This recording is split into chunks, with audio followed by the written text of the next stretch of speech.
সুপ্রিয় দর্শক, সবাইকে প্রমিসেস জানতে চাই আজকের পর্বে স্বাগত জানাচ্ছি। আমি নুসরাত রহমান। জীবন চলতে চলতে আমাদের এমন সব দুর্যোগের মোকাবেলা অনেক সময় করতে হয় যেগুলোর উপর আমাদের কখনো কোনো নিয়ন্ত্রণ থাকে না। সাম্প্রতিককালে বাংলাদেশে আমরা এরকম কিছু দুর্যোগের ভেতর দিয়ে গিয়েছি এবং অতি সম্প্রতি আমরা ভূমিকম্পের মতো একটি দুর্যোগের মুখোমুখি হয়েছি, যেটি সম্পর্কে আমাদের সত্যিকার অর্থেই তেমন কোনো প্রস্তুতি নেই এবং ভূমিকম্প নিয়ে আসলে প্রস্তুতি নেওয়ার বিষয়টিও খুবই অ্যাবস্ট্রাক্ট। সো দর্শক, আজকে আমরা এই ভূমিকম্প নিয়েই কথা বলবো। আমাদের আজকের আলোচ্য বিষয় ভূমিকম্প, আতঙ্ক, সচেতনতা এবং করণীয়। ভূমিকম্প আমরা ঠেকাতে তো পারবো না, কিন্তু ভূমিকম্পের এই আতঙ্ক আমাদেরকে কাকে কিভাবে প্রভাবিত করেছে সেটি নিয়ে আমরা আলোচনা করব এবং জানবো যে এই আতঙ্ক থেকে আমরা কিভাবে বের হতে পারি। আর এই বিষয়ে আলোচনা করার জন্য আমাদের সাথে স্টুডিওতে আছেন দুজন অতিথি। প্রথমজন আছেন বাংলাদেশ প্রকৌশল বিশ্ববিদ্যালয়ের ক্লিনিক্যাল কাউন্সিলর সঞ্জিদা আফরোজ। ধন্যবাদ। এবং আমার সাথে আরও আছেন মাইন্ডউইজের founder and chief psychologist Faisal Ahmed Rafi. ধন্যবাদ। দুজনকেই স্বাগতম। আমি তুমি করে বলছি দুজনকেই। আমরা একই সাথেই সবাই কাজ করি এবং কাজের ক্ষেত্রটি একই। সবাই মানসিক স্বাস্থ্য নিয়ে কাজ করি। এই যে ভূমিকম্প নিয়ে আসলে আমরা আজকে কথা বলবো, আমরা জানি না আসলে ভূমিকম্প এরপরে আর হবে কি না, বা এই অনুষ্ঠানটি প্রচার হতে হতে আমরা আবার ভূমিকম্পের দেখা পেয়ে যাব কিনা সেটা আমরা কেউ জানি না। কিন্তু একটা ভূমিকম্পের ধাক্কার ভেতর দিয়ে আসলে আমরা সবাই গিয়েছি। তো প্রথমে আমি একটু জানতে চাই যে কে কিভাবে এক্সপিরিয়েন্স করেছি। একটু সঞ্জিদা, তোমার কাছ থেকে যদি শুরু করি, এই এক্সপিরিয়েন্সটাদের ভিতর দিয়ে তুমি কেমন ভাবে গেলে? ওকে, ধন্যবাদ নুজাত আপু আপনাকে যে আমাকে এখানে ডাকার জন্য, এবং ধন্যবাদ বাংলা টিভিকে এরকম একটা সুন্দর সমসাময়িক একটা অনুষ্ঠান আয়োজন করার জন্য। আমার মনে হয় ফ্রাইডেতে আমরা আসলে এটা দেখেছি এবং ওই সময়টা আমি আসলে বাসাতে ছিলাম। তো আমি একটু পড়ছিলাম, হঠাৎ করেই দেখছিলাম যে আমার সোফাটা দুলছে। তো আমার প্রথমে একটু বুঝে উঠতে একটু সময় লাগছিল যে আসলে এই যে দুলছে এটা কি কারণে দুলছে। তো কয়েক সেকেন্ডের মধ্যেই বুঝে গেলাম যে আচ্ছা ঠিক আছে, তাহলে এটা ভূমিকম্প হচ্ছে। এবং আমি কিন্তু দেখছিলাম যে আমার আশেপাশে আমার রুমের ফ্যান নড়ছে, আমার বুকশেলফ থেকে বই পড়ে যাচ্ছে, এবং আমার পরিবারের যে মেম্বাররা ছিল তারা কিন্তু মুহূর্তের মধ্যে ভীষণভাবে ভয় পেয়ে দরজাটা খুলে বের হয়ে যেতে চাচ্ছিল। তো ওই টাইমটা আমি তাদেরকে আসলে ভয় না পেয়ে কিভাবে আমরা একটা কর্নারে চলে গেলাম, সাথে সাথে একটা সেফটি জোনে চলে গেলাম। এবং এই যে এক্সপিরিয়েন্সের মধ্য দিয়ে ওই সময়টা গেলাম, খুব অল্প কয়েক সেকেন্ড, আমার মনে হয় 20 বা 26 সেকেন্ড হতে পারে, কিন্তু পরবর্তীতে আমার কাছে মনে হয়েছে যে দিনের অনেকটা সময় আমার মাথার মধ্যে মনে হচ্ছিল যে আমি অনুভব করছিলাম, ওই দুলনিটা আমি অনুভব করছিলাম আর কি সেই সময়টা। আতঙ্ক, তাই না? এটাই হচ্ছে আতঙ্কের একটা লক্ষণ।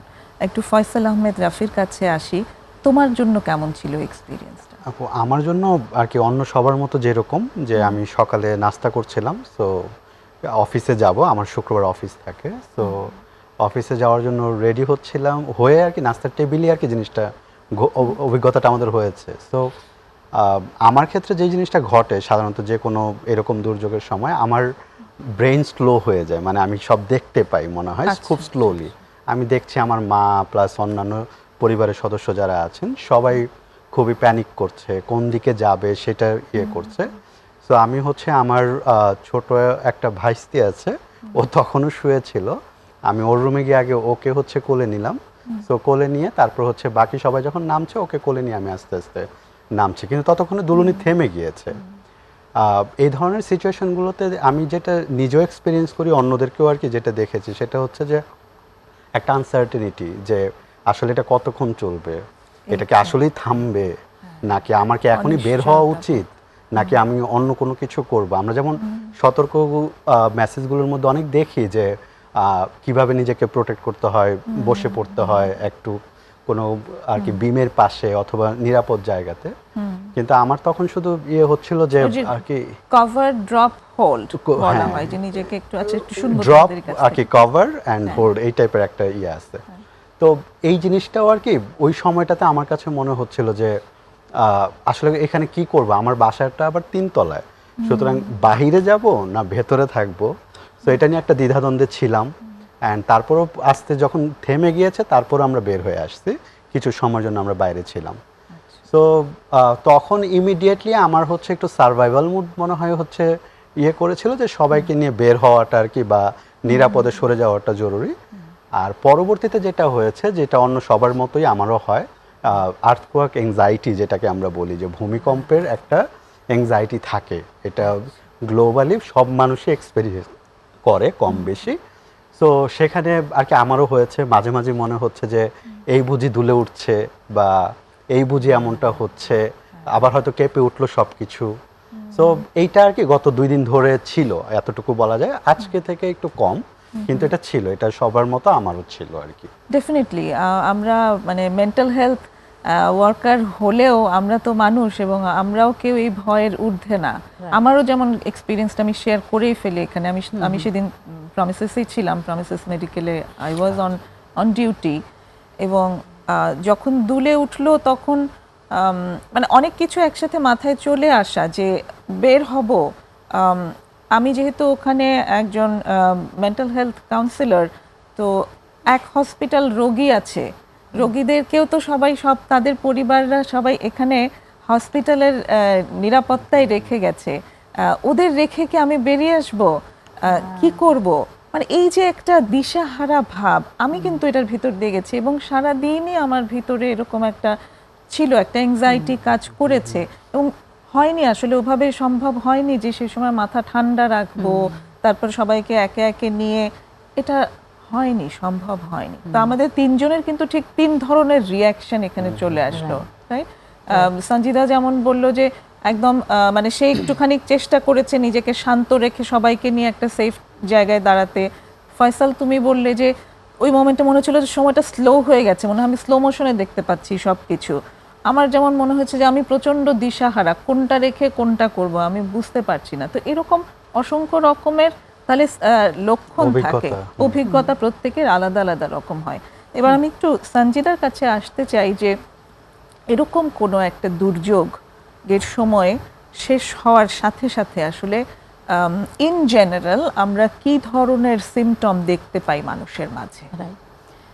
এই সিমটম যেটা হয় এটা কিন্তু আসলে আমরা 2 সাইডে দেখতে পাই। যেমনটা একটা ব্যক্তি পর্যায়ে আমার কি হচ্ছে, আরেকটা কালেকটিভ মানে অন্যদের মধ্যে কি হচ্ছে।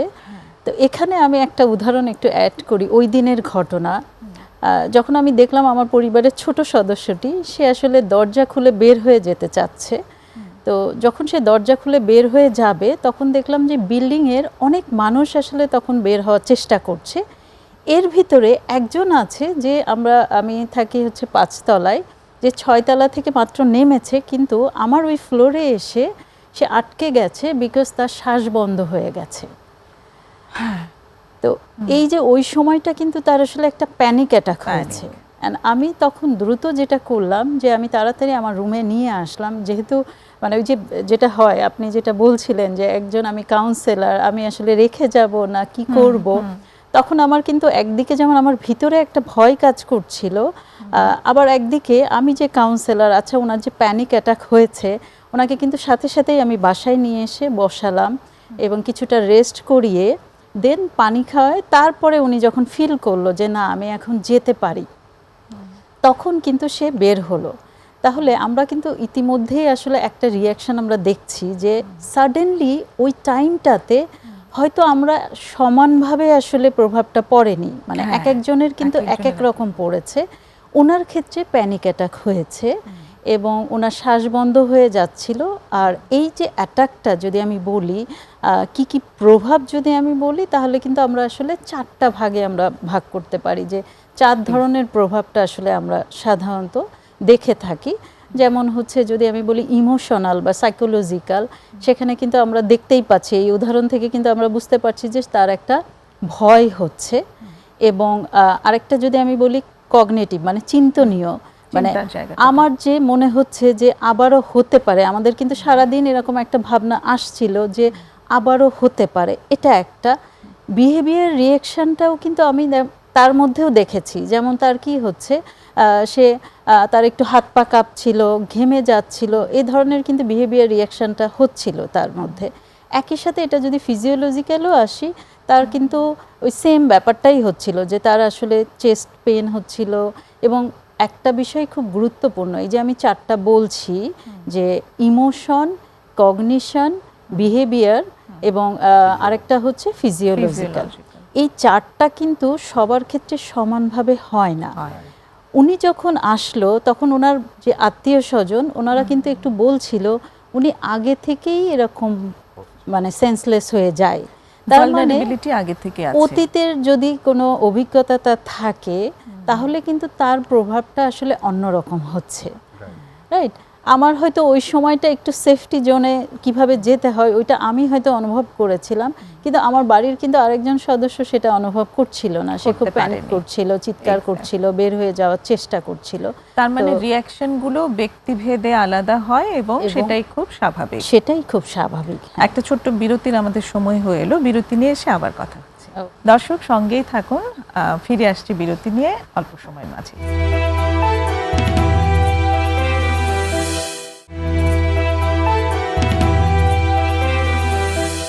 ফিরে এসেছি ছোট্ট বিরতি নিয়ে প্রমিসেস জানতে চাইয়ে। আজ কথা হচ্ছে ভূমিকম্প, আতঙ্ক, সচেতনতা ও করণীয় এই বিষয়ের উপর সঞ্জিদা আফরোজ এবং ফয়সাল আহমেদ রাফির সাথে। এবার আমি একটু ফয়সাল আহমেদ রাফি তোমার কাছে আসতে চাই যে এই যে সিমটমগুলো সঞ্জিদার কাছ থেকে আমরা শুনলাম যে 4 ধরনের সিমটম, মানে 4 ধরনের বহিঃপ্রকাশ হয় সিমটমগুলোর, তুমি এখানে কিছু অ্যাড করতে চাও কিনা? কারণ প্রত্যেকেই আমরা এক্সপিরিয়েন্স করেছি। ডেফিনেটলি এখানে আর কি আপু খুব চমৎকারভাবে প্রত্যেকটা বহিঃপ্রকাশ আর কি এক্সপ্লেন করেছেন। সো আমি জাস্ট অ্যাড করবো এই জায়গাটাতে যে যখনই আমরা যেহেতু মেন্টাল হেলথ নিয়ে কাজ করি, এই কথাটা সবসময় আমরা বলি যে যখন কোনো ক্রাইসিস হয়, যখন কোনো ডিস্টারবেন্স তৈরি হয়, তখন গিয়ে আমাদের এই যে ইমোশনাল যে স্টেটগুলো থাকে, আমাদের মেন্টাল হেলথের যে ধরনের কোর ডিস্টারবেন্সগুলো থাকে, সেইগুলো আর কি খুব বেশি বাইরে আসতে শুরু করে, বাহিরে প্রকাশ হতে শুরু করে। কীরকম, যেমন আপু যেটা বললেন যে ওনার আগে থেকেই ভালনারেবিলিটি ছিল এবং প্যানিক বা এই ধরনের আর কি ইস্যুস ছিল। যাদের মধ্যে লং টার্ম সুপ্ত অবস্থায় কোনো মেন্টাল হেলথ ইস্যুস থাকে, দেখা যায় এই ধরনের ক্রাইসিসের সময়গুলোতে, এটা হতে পারে কোনো প্রাকৃতিক দুর্যোগ বা ব্যক্তিগত পর্যায়েও যদি কোনো সমস্যার সম্মুখীন হয়, তখন দেখা যায় যে এই বিষয়গুলো খুব সামনে আসতে শুরু করে। সুতরাং এবং আরেকটা কমন আর কি এক্সপ্রেশন হচ্ছে যেটা, সেটা হচ্ছে যে ওয়ার্স্ট কেস সিনারিওটা চিন্তা করে ফেলা ওই মুহূর্তটাতেই, যখন হচ্ছে তার এই ধরনের একটা অভিজ্ঞতা হয়েছে, পরবর্তী বেশ কিছু সময় তার মধ্যে এই প্যানিক বা অ্যাংজাইটিটা স্টে করে এবং আমাদের ব্রেইন এমনভাবেই কাজ করে যে সে যখন এরকম একটা নেগেটিভ এক্সপিরিয়েন্স হয় তার, সে আরও ওয়ার্স্ট কেস সিনারিও আর কি বিল্ড আপ করতে থাকে এবং সেটা আর কি প্রেডিক্ট করতে থাকে যে এমনটা যদি আবার ঘটে, তখন তার মাইন্ড, বডি সব কিছুই রেস্টলেস অবস্থায় চলে যায়। তখন সে নিজেকে ম্যানেজ করাটা তার জন্য একটু মানে এটা বলছো যে শেষ হওয়ারও পরে, শেষ হওয়ারও বেশ পরে তেমনটা হতে পারে। আমার যেমন একজনের কথা মনে পড়ছে যে তিনি বলছেন যে যখন এই সব কিছু হয়ে গেল, আমি আমার বাচ্চাদেরকে নিয়ে একটা সেফ জায়গায় থাকলাম, তারপরে ঘরে চলে আসলাম, কিন্তু তখন যতটা ভয় লেগেছে তারও অনেকক্ষণ পরে মনে হচ্ছে যে ভয়টা অনেক বেড়ে গেল, এখন অনেক ভয় লাগছে। যেমন সকালের পরে বিকালবেলা সেই কথাটা বললো। তো এই ব্যাপারটা কি, যে তখন কেন ভয়টা এত বেশি লাগলো? আসলে আমি প্রথমে যেটা বললাম যে আমাদের সার্ভাইভাল মুড কিক ইন করে যখন এই ধরনের সিচুয়েশন তৈরি হয়, অর্থাৎ আমরা হচ্ছে তখন ইমিডিয়েটলি কি করতে হবে আমাদের কারো কারো মাঝে, যেটা আমরা যদি টি এর জায়গা থেকে বলি অ্যাডাল্ট কিক করে আর কি, যে ওকে এখন আমার সবাইকে সেফটি জায়গায় নিতে হবে, আমার এই কাজটা করতে হবে। কারণ তার অন্যান্য যেই সিমটমগুলো আছে, যেই ইমোশনাল অথবা ফিজিওলজিক্যাল, সেইগুলোকে অনেকটা সাপ্রেস করার মতো অবস্থায় থাকে। সে জাস্ট ব্যস্ত থাকে এই মুহূর্তটাতে আমি কিভাবে হচ্ছে নিজে সার্ভাইভ করব এবং আমার চারপাশে যারা আছে তাদেরকে কিভাবে ভালো রাখবো।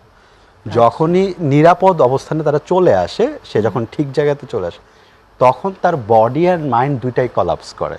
এবং আমরা দেখেছি যেটা, যে আমার পরিচিত আর কি মহলের মধ্যে একজনকে দেখেছি যে সে যখন আর কি একটু নিরাপদে আসছে, মনে হচ্ছে যে না এখন ঠিক আছে সব, তখনই তার মনে হচ্ছে যে সে আর দাঁড়িয়ে থাকতে পারছে না, সে শুয়ে পড়েছে। কারণ তার স্ট্রেসটা সে নিতে পারছে না, এত বেশি স্ট্রেস সে তখন হোল্ড করেছে, সেটা পরবর্তীতে আর সে ঘন্টাখানেক পরে আর সে নিতে পারছে না। তো এরকম আমাদের মধ্যে আর কি এই ধরনের অভিজ্ঞতা অনেকেরই হতে পারে, সবারই যে হবে এরকম বিষয়টা এরকম না। এক একজনের ক্ষেত্রে এক এক সময়ে এক এক পরিস্থিতিতে এক এক রকম ভাবে বিষয়টা সামনে আসে। Exactly, fight or flight response যেটা এটা নিয়ে একটু পুনম অ্যাড করবে, একটু বডি সিস্টেমটা আসলে তখন কিভাবে থাকে যখনই আসলে আমরা একটা ক্রাইসিসে পড়ি। ফর এক্সাম্পল, আমরা এখানে বসে বেশ কাম একটা এনভায়রনমেন্টে আমরা গল্প করছি, হঠাৎ করেই যদি একটা বাঘ এসে পড়ে বা আবারও যদি ভূমিকম্প হয়, আমার কিন্তু বডি ওইভাবে রিয়্যাক্ট করবে।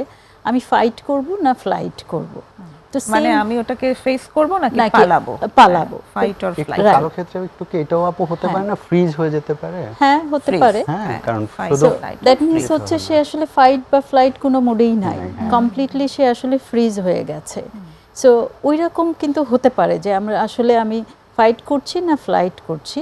সো আমি মনে হয় ওই উদাহরণটাকে যদি একটু টেনে আর একটু অ্যাড করি, যে রিয়াকশনটা, যে এই যে ওর সিনারিওটাকে চিন্তা করে নেয়, যার গল্পটি আমি বললাম, যার কথা আমি বললাম, সে কিন্তু এসেছিল আসলে বেড়াতে এবং আগের দিন এসেছিল গ্রামের বাড়ি থেকে। আমি খোঁজ নিয়েছি, পরের দিন সে বাড়িতে চলে গেছে। দ্যাট মিন্স ওই যে বিল্ডিংটাকে সে কিন্তু আর আসলে সেফ মনে করতে পারলো না। হ্যাঁ, তার যে রিয়াকশানটা হলো এবং পরবর্তী রিয়াকশানটা যেটা আমরা দেখছি, যে নিশ্চয়ই সে চিন্তা করেছে যে ঢাকা শহরে থাকলে এই বিল্ডিং ভেঙে যেতে পারে, মেবি মানে তার ওর্স্ট এই চিন্তা আসতে পারে। তা না হলে সে তো পরের দিন আসলে সে তো ঘুরতে এসেছে, পরের দিন কিন্তু সে বাড়িতে চলে গেল আর কি। ওই সময় অ্যাকচুয়ালি আমাদের ভেতর থেকে কিছু রেসপন্স রিফ্লেক্স হিসেবে আসে, রিফ্লেক্স হিসেবে হয় আমরা ফাইট করি, না হলে পালাই, ফ্লাইট করি, কিংবা আমরা ফ্রিজ হয়ে যাই, কোনোটাই হয়তো আমরা নিতে পারছি না। তো এই সমস্ত কিছু আসলে রেসপন্স হিসেবে আসার সুযোগ আছে। আমি শুধু একটু একটা লাইন অ্যাড করি এখানে, যে এই প্রত্যেকটা রেসপন্সই স্বাভাবিক, এই অ্যাংজাইটিটা আসাটা স্বাভাবিক। কারণ আমাদের অডিয়েন্স বা যারা দেখছেন আমাদেরকে, তারা যেন মনে না করেন যে কোনো একটাকে গ্লোরিফাই করা, যে অমুক খুব সাহসী তাই ও ম্যানেজ করতে পেরেছে, ও তো দুর্বল তাই ও হয়ে গেছে, এই লেভেলটা আমরা করে ফেলি যে ও দুর্বল সেজন্য পারে নাই। এই জায়গাটাতে আমি আর কি রিকোয়েস্ট করব যে আমাদের যাদের মাঝে এই ধরনের রেসপন্স এসেছে, এটা খুবই স্বাভাবিক এবং খুবই আর কি ন্যাচারাল একটা আর কি রেসপন্স আমাদের মধ্যে। বিশেষ করে যে কোনো ক্রাইসিসে আমাদের এটা হতে পারে এবং যে কোনো বয়সের যে কোনো মানুষের মাঝে এই অ্যাংজাইটিটা আসতে পারে। থ্যাংক ইউ এটা অ্যাড করবার জন্য, কারণ আমি অনেককেই এই কমপ্লেনগুলো বলতে শুনি যে আমার তো খুব বুক ধরফর করছে। একজনকে আমি বলতে শুনেছি যে তার 2-3 দিন ধরেই তারপর থেকে বলেছে যে বুকটা খুব চাপ চাপ লাগছে এবং উনি ভাবছেন যে এটা ওনার কোনো সমস্যা। এটা আসলে ওনার সমস্যা না, এরকম আসলে হতেই পারে, হওয়াটা খুব স্বাভাবিক। এরকম হতেই পারে এবং আমরা যেটা আরো বেশি ফেস করেছি, পরপর কিন্তু আরো 4টা ফেস করেছি। সো দ্যাট মিন্স এটা যেটা আমাদের ভাবনাটাকে কি করেছে, আরো কিন্তু বাড়িয়ে দিয়েছে। ওটা এক্সপিরিয়েন্স করতে যেমন লেগেছে ওটা পেরে গেছি, কিন্তু যখন দেখলাম খবর রেলিং ভেঙে পড়েছে, তো ওই মুহূর্তে 3 জন মারা গেছে সেই খবরও চলে আসলো, আরো 2 জনকে হসপিটালে নিয়ে গেছে সেই খবরও চলে আসলো, সেটা কিন্তু আরো বেশি অ্যাংজাইটি বাড়িয়ে দিচ্ছিল। এই জায়গাটাতে আসলে কি করণীয় হওয়া উচিত? কারণ খবর তো খবরের মতো দেবে, তাই না? রাইট।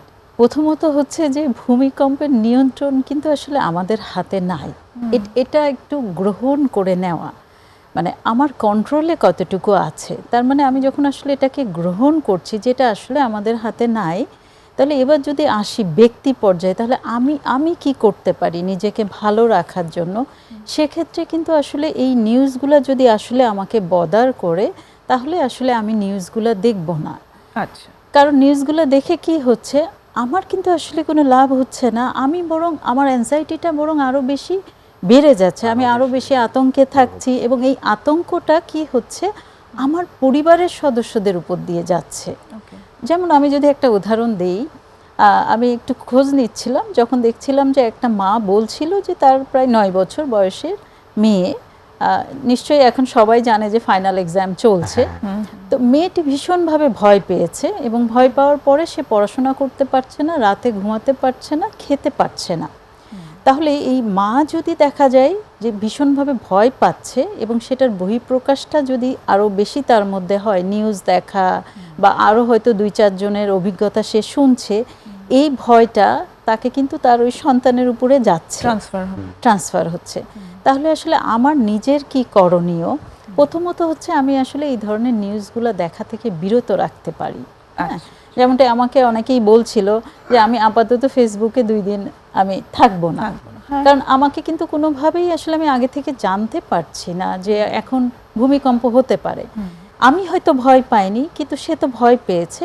প্রথমে তার কথাগুলো মনোযোগ দিয়ে শোনা, এই শোনাটা ভীষণভাবে গুরুত্বপূর্ণ। এই শোনাই কিন্তু আসলে তাকে আসলে এক ধরনের ভ্যালিডেশন দিচ্ছে যে আমার যে রিয়াকশনটা হচ্ছে এটা অ্যাবসলিউটলি ফাইন, এবং এটা হতে পারে, এটা হতে পারে, এবং এটা নিয়ে আমার নিজেকে ছোট ভাবার কিছুই নাই, লজ্জিত হওয়ার কিছুই নাই। একই সাথে তাহলে কি হচ্ছে, কানেকশনটা আমার হচ্ছে তার সাথে। এবং যেটা আরেকটু বলছিলাম যে তাহলে আমি নিজেকে কিভাবে ভালো রাখতে পারি, সেফটি অ্যাক্ট, কানেকশন, অন্যের সাথে যোগাযোগ রাখা। আরেকটা হচ্ছে চেষ্টা করব আমরা স্বাভাবিক রুটিনে ফিরে আসা। এখন যে উদাহরণটা দিলাম, যদি মাও আসলে ভয় পেয়ে যায় এবং সে যদি সাপোর্টগুলো না নেয়, তাহলে কিন্তু বাচ্চাটাকে আর স্কুলে পাঠাবে না সে। তার মানে আমরা স্বাভাবিক রুটিন থেকে ফিরে যাচ্ছি। তো যথাসম্ভব আমরা চেষ্টা করব স্বাভাবিক রুটিনে ফিরে আসা এবং নিজের কেয়ার করা। মানে এখানে আসলে এই অ্যাংজাইটি বা এই আতঙ্ক থেকে বের হওয়ার জন্য আমরা হয়তো খুব ছোট ছোট অনেক কাজই করতে পারি। স্বাভাবিক রুটিনে ফিরে আসা, আমরা যা আগে সেটা নিয়ে আমরা আবার বিরতির পরে কথা বলবো, সেই জায়গাগুলো নিয়ে আমরা করতে পারি। তার মানে আমরা যেটা করতে পারি সেটা হচ্ছে যে সেফটি আগে এনশিওর করব, তারপর কানেকশন বাড়াবো, তারপর রুটিনে ফিরে আসা স্বাভাবিক রুটিন এবং সেলফ কেয়ার, এটাই অ্যাকচুয়ালি সেলফ কেয়ারের একটা পার্ট। Thank you. আরেকটা বিরতির সময় হলো, বিরতি থেকে এসে আবার কথা হচ্ছে। দর্শক, আরেকটা বিরতি নেব আমরা, সঙ্গেই থাকবেন আশা করি।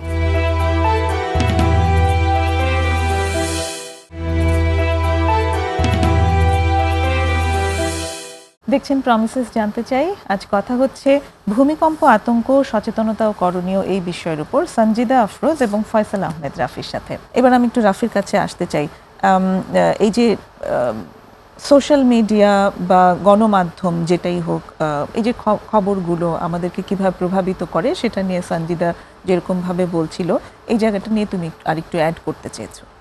আচ্ছা, আমি আর কি ভূমিকম্পের পরপরই নিউজ এবং অন্যান্য প্ল্যাটফর্মগুলো আর কি একটু চেক করছিলাম যে কী ধরনের নিউজ আসছে, কারণ এটা খুব স্বাভাবিকভাবেই যে এটার প্রভাবটা কেমন পড়েছে ভূমিকম্পের, এবং একই সাথে মানুষ হতাহতের কী অবস্থা, যেটা দায়িত্বশীল মিডিয়া ব্যক্তিত্ব যারা আছেন তারা সেই নিউজগুলো আমাদের কাছে পৌঁছে দিয়েছেন। That's fine, that's good. কিন্তু ইস্যুটা হচ্ছে তার কিছুক্ষণ পর থেকে, মানে যখন আর কি মূল খবরটা যখন শেষ হয়ে যায় বা মূল বিষয়টা যখন আস্তে আস্তে পড়ে যায়, এরপর হচ্ছে প্রচুর স্পেকুলেশন, মানে হচ্ছে কি হতে পারে, কি হতে যাচ্ছে। হ্যাঁ, এটা কিন্তু চলেইছে এবং চলছে, রাইট, এখনো চলছে, বিশেষজ্ঞদের মতামত। এখন বিশেষজ্ঞ বলতে হচ্ছে আর কি আমরা যেটা আমি নিউজ, সোশ্যাল মিডিয়া এবং ইভেন মেইন স্ট্রিম মিডিয়া থেকেও দেখেছি, অধিকাংশই দেখা যাচ্ছে যেটা যে যারা ভূতত্ত্ববিদ বা তাদের সঠিক অ্যানালাইসিসগুলো খুব কম উঠে আসতেছে। বেশিরভাগই আসতেছে ডিজেদের মন গড়া অনেক মন্তব্য, এমনকি ক্লিকবেট অনেক নিউজ। আপনি হেডলাইনগুলো খেয়াল করবেন যে একটা হেডলাইন হচ্ছে বাংলাদেশেও হতে পারে 9 মাত্রার ভূমিকম্প, বাংলাদেশে আসছে 8 মাত্রার ভূমিকম্প। হয়তো বিশেষজ্ঞ বলেছেন যে এখানে হয়তো একটা সম্ভাবনা আছে, যেমন আমরা মেন্টাল প্রফেশনাল, আমরাও কিন্তু অনেক সময় বলি যে আপনি যখন এখন এংজাইটিতে থাকলে লং টার্মে নানা রকম মেন্টাল ইলনেস বা অনেক কিছু ডেভেলপ করতে পারে, কিন্তু সেটা যখন কোট করা হয় এইভাবে যে আপনারও হতে পারে সিজোফ্রেনিয়া, তখন কিন্তু মানুষ ভয় পেয়ে যায়। মানে আমি এখন একটা অ্যাংশিয়াস ফিলিং এর মধ্যে যাচ্ছি, তার মানে এটা কি আমার এংজাইটি হবে? অনেকটা গুগল আর কি ডক্টরের মতো যে আগে থেকেই সব বলে দেয় যে আপনার ক্যান্সার হচ্ছে। সোশ্যাল মিডিয়াতে এই ধরনের মিস ইনফরমেশন দিয়ে লাভ, ফলাফল হচ্ছে যেটা যে আমাদের আর কি যারা হচ্ছে একটু বিষয়গুলো আর কি শুধু কনজিউম করেন আর কি ভেরিফাই করেন না, তাদের এংজাইটি লেভেল বাড়তেই থাকে। বিশেষ করে বাচ্চারা এবং বাবা মা পর্যায়ে যারা আছেন, ওনারা দেখা যায় যে হয়তো অনেক ইনফরমেশন ভেরিফাই করেন না। এআই দিয়ে তৈরি অনেক গ্রাফিক্স, যেটা হয়তো খুবই ভয়াবহ, ভায়োলেন্ট, হয়তো অন্য কোনো দেশের ভূমিকম্পের সিনারিও ছবি এনে আমাদেরকে বারবার কনজিউম করতে বাধ্য করছে। এইটার একটা মারাত্মক প্রভাব আছে। এটা হচ্ছে আমরা যখন রিপিটেডলি একই ধরনের অ্যাংশিয়াস নিউজ বা প্যানিকের নিউজ আমরা দেখি, এটা আমার মধ্যে প্যানিক না থাকলেও এটা তৈরি হবে আস্তে তৈরি আস্তে, করে। কারণ আমি তো কনজিউম করছি, আমার ব্রেন তো এই জিনিসগুলো রিসিভ করছে।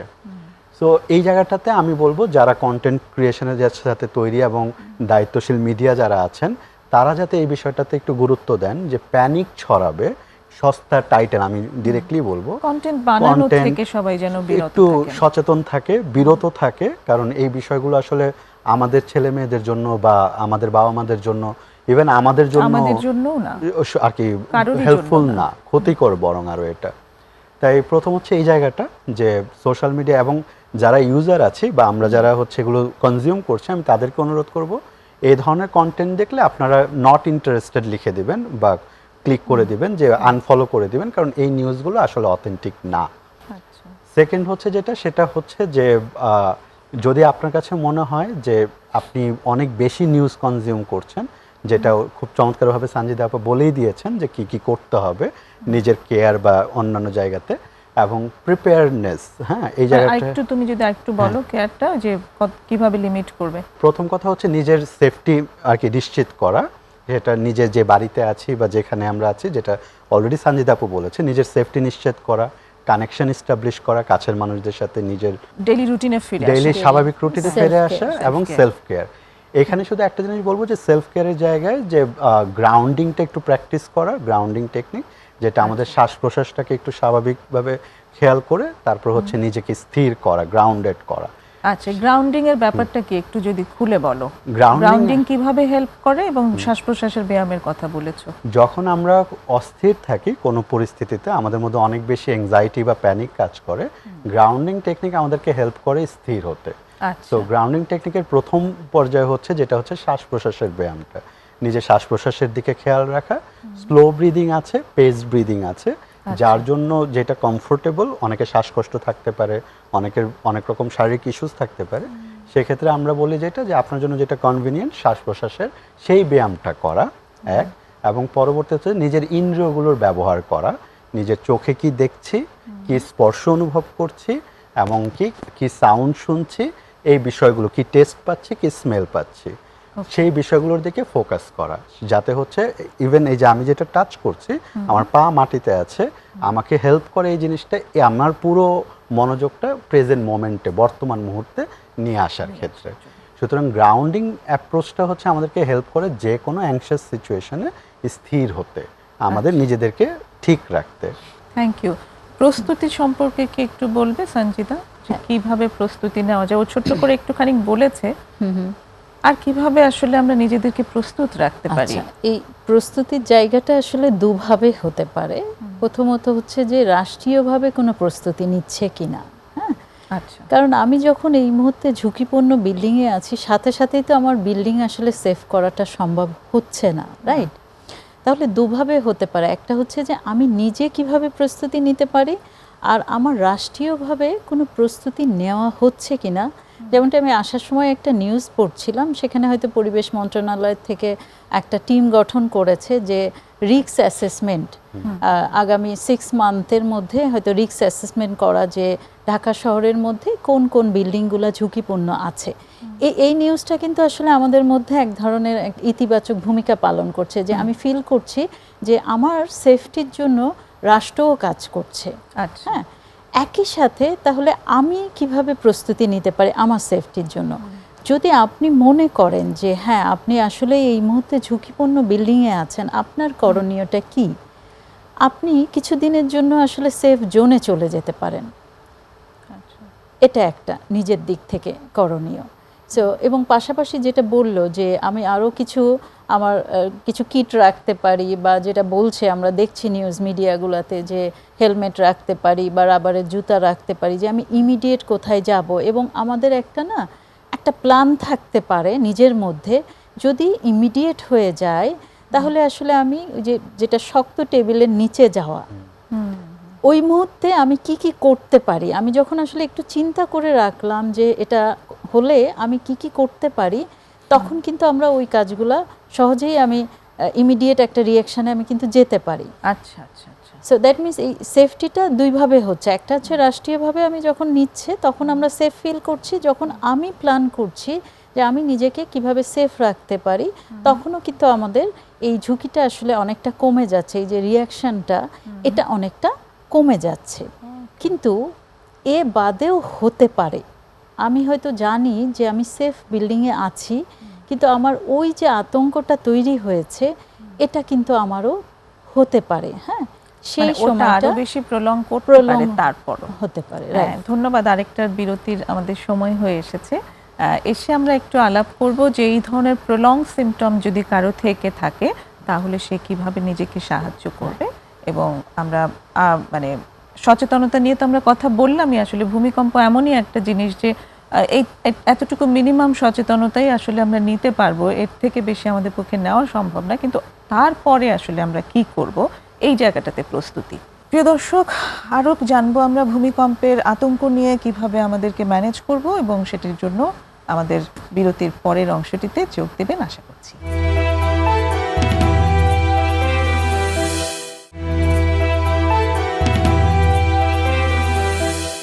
ফিরে এসেছি বিরতি নিয়ে। প্রমিসেস জানতে চাই আবারও। সঙ্গে আছেন সঞ্জিদা আফরোজ এবং ফয়সাল আহমেদ রাফি। কথা হচ্ছে ভূমিকম্প আতঙ্ক, সচেতনতা ও করণীয় এই বিষয়ের উপর। সঞ্জিদা, তোমার কাছে এবার একটু আসতে চাই এইভাবে যে এই যে বড় বড় দুর্যোগগুলো হয়, তার মধ্যে এটি একটা দুর্যোগপূর্ণ সময় আমরা পার করছি, অতিক্রম করছি। অসংখ্য নেতিবাচক দিক তো আছে, কোথাও কি কোনো ইতিবাচকতা আছে এর মাঝে? হ্যাঁ, আমরা সেটা অলরেডি আমার মনে হয়, আমি জানি না লক্ষ্য করেছেন কি না, আমরা ফেসবুকে কিন্তু বেশ কিছু ইতিবাচক দিকও দেখতে পাচ্ছি। আমরা তো অনেকক্ষণ আসলে নেতিবাচক দিকগুলো নিয়ে আলোচনা করলাম যে কি কি প্রভাব পড়েছে এবং আমরা কিভাবে আসলে সেটার মধ্য দিয়ে গিয়েছি। ইতিবাচক দিকটা হচ্ছে যে এই যে অনেকেই কিন্তু একটা অনুভব করেছে যে একটা নতুন জীবন পেলাম। এবং আমি দেখেছি যে ফেসবুকে অনেকেই সেই ধরনের একটা স্ট্যাটাস দিচ্ছে যে নতুন করে জীবন ফিরে পেলাম। এই যে তার মধ্যে যে এক ধরনের একটা রিয়েলাইজেশন হলো, এবং এইটা পরবর্তীতে তাকে কি করছে, হয়তো পরিবারের অনেক মেম্বারদেরকেই সে খোঁজ নিত না, এটার পরবর্তীতে কিন্তু সে অনেক খোঁজ নিচ্ছে। কানেকশন তার মানে আমি যখন রিয়েলাইজ করলাম মৃত্যুর মুখ থেকে আমি ফিরে আসছি, তখন হয়তো আমি আমার অনেক পুরাতন বন্ধুটির খোঁজ নিই নাই, আমি কিন্তু এটার মাধ্যমে তাকে তার একটু খোঁজ নিচ্ছি, আচ্ছা সে সেফ আছে কিনা, বা পরিবারের অন্য সদস্যরাও সেফ আছে কিনা। সো ওইটা একটা ইতিবাচক। আরেকটা হয়তো যারা একটু ধর্মীয়ভাবে বিশ্বাস করছে তাদের হয়তো আমার কাছে মনে হয়েছে, যেটা আমি আসলে স্ট্যাটাসের ভিত্তিতেই আমি বলছি, তারা যখন স্ট্যাটাসগুলো দিচ্ছে যে একটু কানেকশান, যে যে সৃষ্টিকর্তাকেই বিশ্বাস করে তার সাথে হয়তো কানেকশানটা আবার একটু রিবিল্ড হয়েছে, যেটা আমার অবজারভেশন, হ্যাঁ, অ্যাজ এ থেরাপিস্ট হিসাবে আমার কাছে মনে হয়েছে যে তারা হয়তো নতুন করে আবার সেই জায়গাটায় সম্পর্কটা স্থাপন করছে। এটা একটা ইতিবাচক দিক আমি দেখেছি আর কি। আসলে মানে ওটা ওই যে কানেকশনের জায়গাটা, যে সেফটির পর আসলে কানেকশন আমাদেরকে হেল্প করে, যেটা বললে তোমাদের কাছ থেকে আসলো, এই কানেকশনটা যে কোনোভাবে অনেকের সাথে হওয়াটা কিন্তু ওটাও একটা সেফটি দিচ্ছে, ইমোশনাল একটা সেফটি কিন্তু ওটাও দিচ্ছে। এমনকি যেটা বলছো যে সৃষ্টিকর্তার সাথে কানেকশন, এই কানেকশনটা তো আসলে ভীষণ আনকন্ডিশনাল একটা ইয়ে দেয়, ভ্যালিডেশন, সেফটি, সব কিছুই, সার্টেনিটি, সব কিছুই আমাদেরকে সৃষ্টিকর্তার সাথে কানেকশনটা দিয়ে থাকে। সো ওটাও আবার যখন স্ট্রেংথেন হচ্ছে, আমরা খুঁজে নিতে পারছি যে কোন খড়কুটোটা ধরে আসলে আমরা আগাবো, জীবনে বাঁচার জন্য কোনো না কোনো অবলম্বন খুঁজে পাচ্ছি। অনেক ধন্যবাদ এই ইতিবাচক দিকগুলো যে আসলে আছে এত বড় একটা দুর্যোগের, সেটাও সামনে নিয়ে আসার জন্য। রাফি, অ্যাড করবে কিছু এখানে? এই আপু যা বলছেন এক্স্যাক্টলি সেই কানেকশনের জায়গাটাই বারবার ফিরে ফিরে আসে। আমি যেটা লক্ষ্য করেছি এগুলোর পাশাপাশি, সেটা হচ্ছে যে সামাজিকভাবে, মানে আমরা প্রত্যেকেই হয়তো একটা অ্যাপার্টমেন্ট কমপ্লেক্সে থাকছি, আমরা কেউ কাউকে চিনি না বা খুব বেশি আর কি কানেক্টেড না, কিন্তু দেখা যাচ্ছে আর কি এই সময়টার পর সবাই সবার প্রতি এগিয়ে আসছে, কেউ কাউকে হয়তো ধরে এগিয়ে দিচ্ছে, কোনো বাচ্চাটাকে হয়তো আরেকজন কোলে নিয়েছে যাতে সেফলি দ্রুত নামতে পারে, বা এই জিনিসগুলো আমরা দেখেছি। এবং সবাই সবাইকে হেল্প করছে, সহযোগিতা, মর্মিতা, এই সেগুলো বিষয়টা আসলে তৈরি ফুটে ওঠে আর কি। ফুটে উঠছে। তো এই জায়গাটা আর কি আমি মনে করি যে একটা ইতিবাচক দিক সামাজিক জায়গা থেকে, বিশেষ করে ঢাকা শহরে আমরা যেভাবে আইসোলেটেড থাকি, সেখানে আসলে এই ধরনের পরিচিত হওয়া এবং কানেকশনগুলো বিল্ড আপ করাটা খুবই জরুরি ছিল। ডেফিনেটলি। এবং এখানটাতে তো তার মানে আরও একটা জিনিস প্রমাণিত হলো যে এই সহযোগিতা, যোগাযোগ, সহমর্মিতা এর কোনো বিকল্প নেই। শুধু ভার্চুয়াল একটা জগতে বিরাজ করা সেটাই আসলে জীবন নয়। মানুষের সাথে ফিজিক্যাল কানেকশন যে মেনটেন করাটা অনেক বেশি, আরো বেশি কি বলবো, পাওয়ারফুল, সেটা কিন্তু এখান থেকে আরো বেশি প্রমাণিত হলো। রাইট। এমনকি এখানে আরেকটা আর কি চমৎকার জিনিস, সেটা হচ্ছে যেটা যে কোনো দুর্যোগে, যে কোনো ক্রাইসিসে সম্পূর্ণ অপরিচিত একজন মানুষ যে এগিয়ে আসে এবং সাহায্য করে এই জায়গাটায়, এইটা কিন্তু আমাদের দেশের কালচারে অনেক ঐতিহাসিকভাবে এটা সত্য।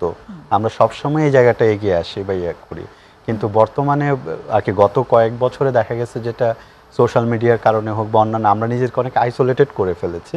কিন্তু যখন আমরা সামষ্টিকভাবে একটা ক্রাইসিস ফেস করি, তখন অবধারিতভাবেই আর কি আশপাশের মানুষজন এগিয়ে আসে মানুষকে সহায়তা করার জন্য, সাপোর্ট করার জন্য, যেটা আমি মনে করি যে খুবই ইতিবাচক এবং একটা আর কি পজিটিভ টোন তৈরি করে আর কি সবার মাঝে। মানবতা বোধ এখনো জীবিত, সেটা আমরা আবারও অনুভব করতে পারি এবং পেরেছি, এবং সেটাই আসলে আমাদের বাঁচিয়ে রাখে। ধন্যবাদ। আরেকটা যেটা আমাদের আসলে বিরতির আগে আলাপ হচ্ছিল, যে অনেকের ক্ষেত্রে দেখা যায় যে দীর্ঘমেয়াদে কিছু সিমটমস থেকে যায়, সেই জায়গাগুলো নিয়ে আমরা কি করব? সঞ্জিদার কাছে আসি প্রথমে। শুরুতেই হয়তো আমি বলেছিলাম যে 4টা সিমটমের কথা, যে ইমোশনাল অর সাইকোলজিক্যাল, কগনিশন, মানে আমার চিন্তাটা কি হচ্ছে, যে আবারও ভূমিকম্প হতে পারে, বিহেভিয়ারাল, যে আমি হয়তো বা লিফটে অনুভব করেছি, আমি লিফটটাকেই অ্যাভয়েড করছি, আবার ফিজিক্যাল, যেটা আমি হয়তো আমার ঘুম হচ্ছে না, খেতে ইচ্ছা করছে না। হ্যাঁ, সো এই 4টা সিমটম আমি যদি দেখি যে আসলেই এটা আমি প্রতিনিয়ত ফেস করছি এবং আমি আসলে স্বাভাবিক রুটিনে ফিরতে পারছি না, এটা যদি দেখেন যে হ্যাঁ, কিছু সেলফ কেয়ারের কথা এখানে আলোচনা করা হয়েছে, এটা দিয়ে আসলে আমরা নিজেকে একটু ভালো রাখার চেষ্টা করতে পারি। একই সাথে আমি হয়তো বা কিছু কাজ করছি বাট কিছু কাজ করতে পারছি না, এইটা যদি আমরা দেখি যে এক মাস এটা মানে বজায় থাকছে আমার ক্ষেত্রে, তাহলে আমি অবশ্যই বলবো যে একটু পেশাগত কাউন্সিলরের সাহায্য নেওয়া।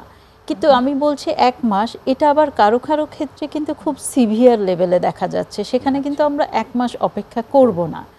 যেমনটি হচ্ছে যে ব্যক্তিটির সন্তান মারা গেল, তার জন্য কিন্তু এটা অনেক বড় একটা লস। হ্যাঁ, তার ট্রমাটা কিন্তু একদমই অন্যরকম। আর যে ব্যক্তিটি হয়তো ডিরেক্টলি এক্সপিরিয়েন্স করেছে, আমরা কিন্তু দেখেছি যে ঢাকা বিশ্ববিদ্যালয়ের 2 তলা বা 3 তলা থেকে লাফ দিয়েছে এবং ইনজুর্ড হয়েছে, তারও কিন্তু ট্রমা একরকম। আবার যে ব্যক্তিটি একটা ঝুঁকিপূর্ণ বিল্ডিংয়ে আছে, তারও কিন্তু ট্রমা আরেক রকম। তাহলে এই যে মেন বিষয়টা আমাকে খেয়াল রাখতে হবে যে আমি আসলে কখন সাপোর্টটা নিব। প্রথমত বেশ কিছু জিনিস এসেছে যেটা দিয়ে আমরা নিজেদেরকে ভালো রাখতে পারি, এবং সেটা যদি এমন হয় যে না আসলেই আমি ভালো রাখতে পারছি না, আমি কাজে মনোযোগ দিতে পারছি না, আমি অফিসে গিয়েছি কিন্তু অফিসের কাজে মনোযোগ থাকছে না, সেক্ষেত্রে আমরা 1 মাস অপেক্ষা না করে আমরা 15 দিন হয়তো দেখতে পারি। আর যদি খুব ইমিডিয়েট মনে করে যে না একদমই আমি পারছি না, কোনো কাজেই আমি মনোযোগ দিতে পারছি না, তাহলে বলবো যে যত দ্রুত সম্ভব প্রফেশনাল কাউন্সিলরের সাহায্য নেওয়া। তার মানে 1 মাস আমরা দেখতে পারি যে আমার মধ্যে এটা কতটুকু আছে, আর 15 দিনও হতে পারে। আর খুব বেশি যদি অনুভব করি ইন্টেন্সিটিটা, আসলে সেক্ষেত্রে আমরা যত দ্রুত সম্ভব আমরা আসলে পেশাদার কাউন্সিলরের সাহায্য নেব। অনেক ধন্যবাদ দুজনকেই আজকে চমৎকার আলোচনা উপহার দেওয়ার জন্য। আশা করি দর্শকরা উপকৃত হয়েছেন, কারণ এই কথাগুলো আসা খুব প্রয়োজন যে এই সিমটমগুলো আসলেই হবে এবং সেগুলো খুব স্বাভাবিক, এক একজনের এক এক রকমভাবে আসবে। সবাই যেন আমরা আমাদের রেজিলিয়েন্স নিয়ে কাজ করি এবং প্রস্তুতি নেই, এর আসলে বিকল্প নেই। অনেক ধন্যবাদ। প্রিয় দর্শক, আশা করি আজকের আলোচনা আপনাদের জন্য বেশ উপকারী হয়েছে। এরকম আলোচনার সঙ্গে আপনারা ভবিষ্যতেও থাকবেন এই আশা করে আগামী পর্বে আপনাদের আমন্ত্রণ জানিয়ে শেষ করছি আজকের আয়োজন। খোদা হাফেজ।